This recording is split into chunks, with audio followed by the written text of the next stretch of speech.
Hello guys, hello. This is for Cancer. Cancer, welcome.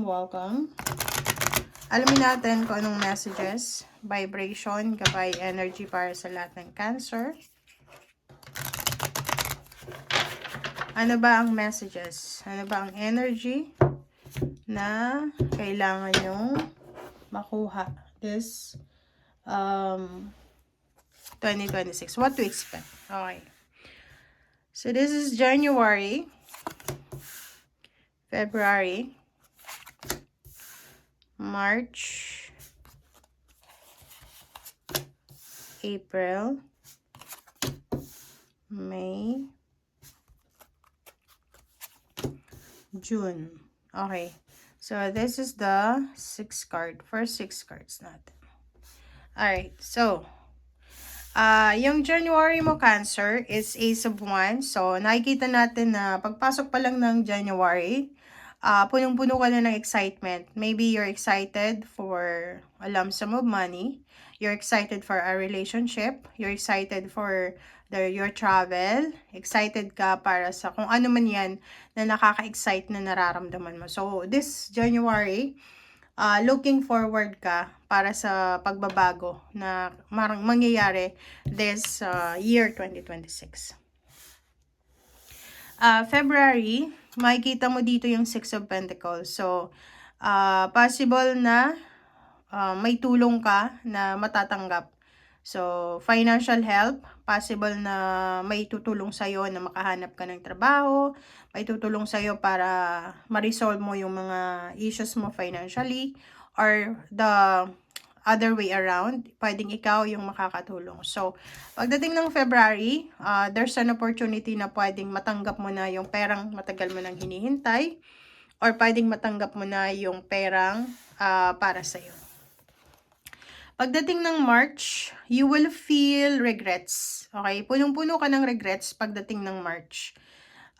This March, possible na makakaramdam ka ng panghihinayang, pag-aalala kasi may mga decision making ka na ginawa sa past na pwedeng pagsisihan mo ngayong buwan ng Marso. Ano ba yung ibig sabihin yan? Ibig sabihin yan, pwedeng ikaw yung may kailangan na pera this February. Pwedeng February may kailangan kang pera. Tapos, pagdating ng March, pwedeng manghinayang ka kasi yung mga taong tumutulong sa'yo dati ay pwedeng hindi ka natulungan because of your past actions. So, yung Five of Cups dito, nakikita natin na maybe you're regretting about the past actions na ginawa mo. Okay, April. Pagdating ng April, there's the World card. So, ibig sabihin, there's a closure, there's an ending, there's a positive twist na pwedeng mangyari sa buhay mo. Maybe may Cancer dito na siya ay matatapos na ang kanyang kontrata this April. So, pwedeng siya ay magre-retire na or finish contract na. So, may mga parang fulfillment. Or pwedeng may ibang Cancer na pupunta ng ibang bansa para maghanap ng trabaho, or pwedeng magtrabaho or magbakasyon. May Cancer, May is High Priestess.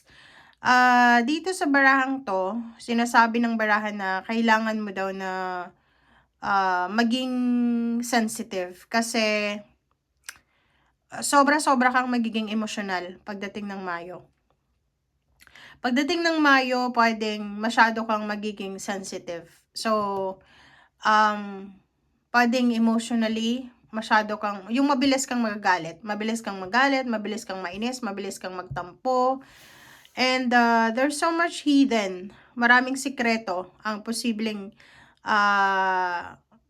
or maraming kwento, maraming information ang posibleng i-hide sa'yo ng mga tao. And June is Page of Swords. So, ang ganda neto kasi ang Page of Swords, this is your plan. This is your future plans about your money, about your job, about your investment, or anything na plano mo sa future. Ang problema lang dyan, sinasabi ng bara sa'yo na Cancer, mag-iingat ka sa pagpaplano or mag-iingat ka sa pag-execute ngayong June ng mga plano mo kasi parang meron kang future plans na hindi siya reachable or hindi siya reliable or hindi siya realistic. Ano yung ibig sabihin yan? Ang ibig sabihin yan, okay lang na tawag dito, okay lang na maging dreamy tayo. But ang problema lang is kailangan natin na maging realistic. Iba yung pagiging goal-oriented sa pagiging realistic, guys. Kasi minsan may mga pangarap ka na hindi abot ng iyong imagination. So, maging realistic ka para hindi ka ma-disappoint. Yun yung sabi sa'yo ng Page of Swords. Okay. Okay, so let's check the second half of 2026.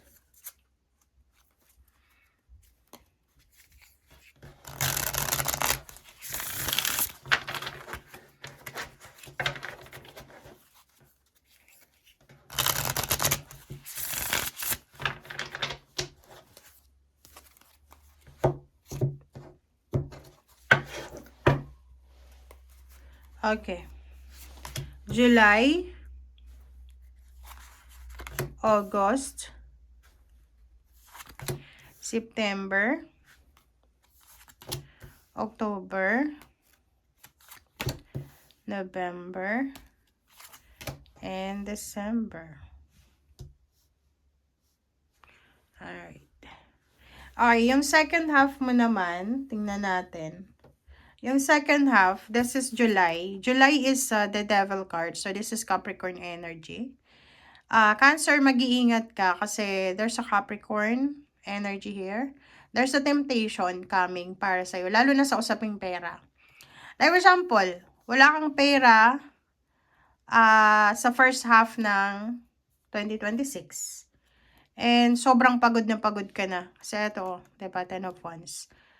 Pagdating ng July, possible na may mag-offer sa'yo ng trabaho. Pero yung trabaho na to is hindi siya legal. Mag-iingat ka kasi patibong to eh. 'Di ba? Patibong yan. Yung trabaho na yan na ino-offer sa'yo ay pwedeng maging rason para mapahama ka. Or pwedeng maging rason yan para makulong ka. So, you need to be careful. Pagdating ng August is sobrang busy ka. Pwedeng kakapasok mo pa lang sa bagong trabaho, pwedeng nag-a-apply ka ng trabaho, multitasking ka, may nagtatrabaho ka pang gabi, pang umaga, ganyan ganito. So, nakikita natin yung Cancer na to na sobrang pagod na siya. Exhausted, sobrang drain na yung energy mo. And pagdating ng September is Queen of Wands. Nakikita ko sa'yo dito na pagdating ng September, gusto mo nang makalaya, gusto mong makaalis sa mga financial problems mo. Parang sa sobrang pagod mo, every day, every month, parang ninanais mo na lang na makaalis ka sa sitwasyon na yan. So, nakikita ko sa'yo dito, you're wishing for, or you're waiting for help, lalo na sa mga obligations na hinahandle mo. Okay, and next is October. October is Four of Swords. October, sinasabi ng barahan na kailangan mong magpahinga. Okay? So, sinasabi ng barahan sa'yo dito, mentally, emotionally, physically, spiritually, kailangan mong magpahinga pagdating ng September. Kasi pwedeng mapagod ka and physically pwedeng magkasakit ka. So, you need to be careful. And November, Two of Wands. Pagdating ng November, yun. So, pagdating ng October, kailangan mo talaga magpahinga kasi kakailanganin mo yan pagdating ng November. Kasi November, marami kang pwedeng pagpilian, choices, trabaho. Pwedeng ikaw ay maghahanap ng trabaho. Pwedeng ikaw ay magta-travel. Pwedeng ikaw ay sobrang mapapagod pagdating ng November. So, October pa lang, prepare yourself. And December is reverse na Strength. So, nakikita ko sa'yo dito. Sorry pero binabasa ko lang guys huwag kayong magalit Pagdating ng December, Cancer, pwedeng isang buwan ka na masama ang pakiramdam mo.